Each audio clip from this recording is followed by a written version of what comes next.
In today's video, we're going to be taking a look at the BOYA-PM500W. I'm going to tell you the things I like about it, the things I don't like about it, who it's made for, and whether or not, ultimately, I think you should buy one.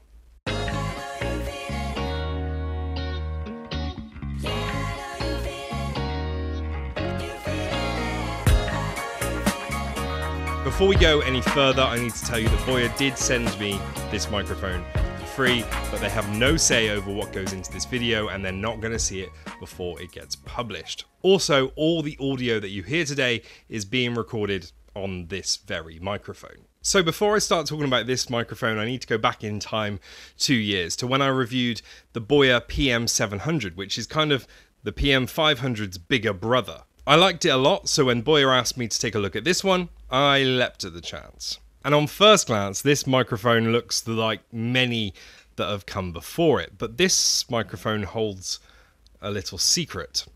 It's wireless. So in BOYA's own words, this microphone is ideal for gaming, streaming, podcasting and more. It's compatible with Android, iOS, Mac and Windows. And this might seem absolutely revolutionary at first. It might seem game-changing. Why doesn't everybody make a wireless USB condenser microphone? And there's a pretty good reason. People who tend to use these types of microphones are, gamers, streamers, or podcasters. And these type of people usually have permanent setups where they don't want to have to recharge a wireless microphone every time they want to do a stream or a game or a podcast. But what if you don't have an audio interface? What if you don't have a permanent setup? Maybe you game on a laptop, but you still want to get really good sound. Maybe you're really limited on where you can actually place your microphone. Well, this could eliminate the need for an audio interface altogether, and you could place it pretty much wherever you want.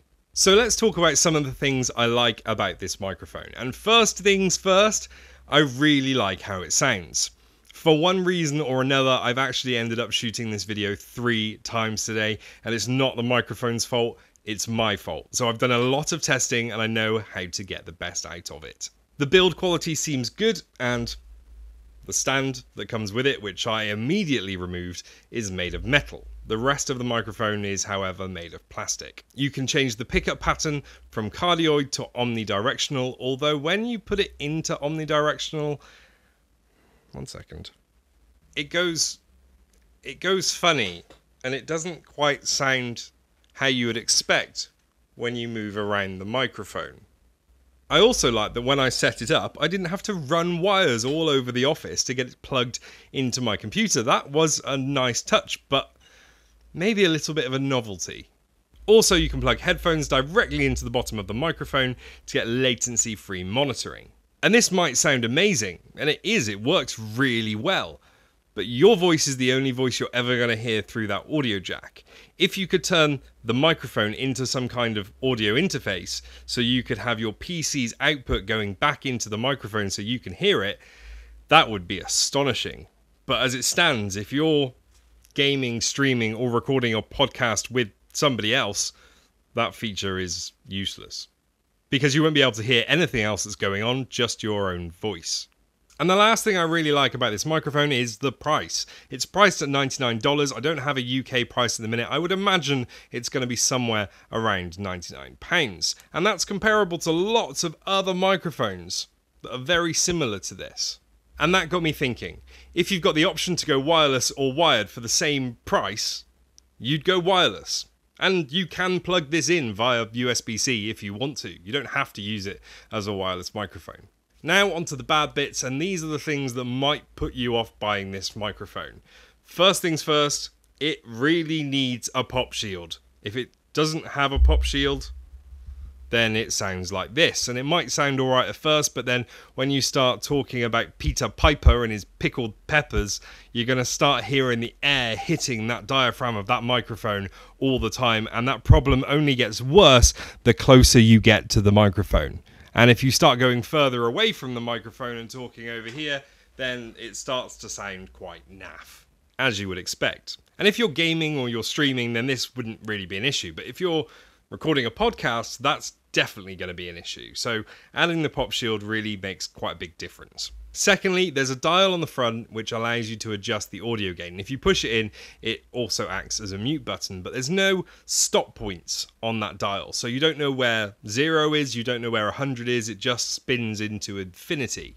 And no matter how much I turn that dial, I can't seem to get any more gain out of this microphone. And I'm having to triple the volume of the audio within Premiere.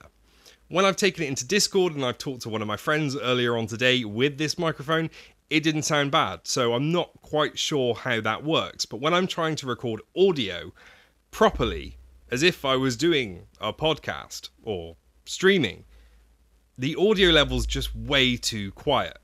And I know what a lot of people are going to ask about: how is the latency between the microphone and the computer? I can't measure it, but pretty inexistent. At the moment, this microphone is talking to my computer, and this camera is going into my computer as well. So these two should match up absolutely perfectly. So if I go 3, 2, 1,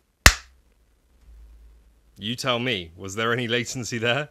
Or does it look pretty good? So the big question is, should you buy this microphone? The audio gain does confuse me a little bit, and if I could get some clarification on that, or if there was a software update, then yes, that's not an issue. And if you're picking between a wired condenser microphone or a wireless one that can also be wired, why wouldn't you pick the wireless one? It's the same price. If you've enjoyed this video, please hit that like button, subscribe to the channel, and I'll see you again really soon.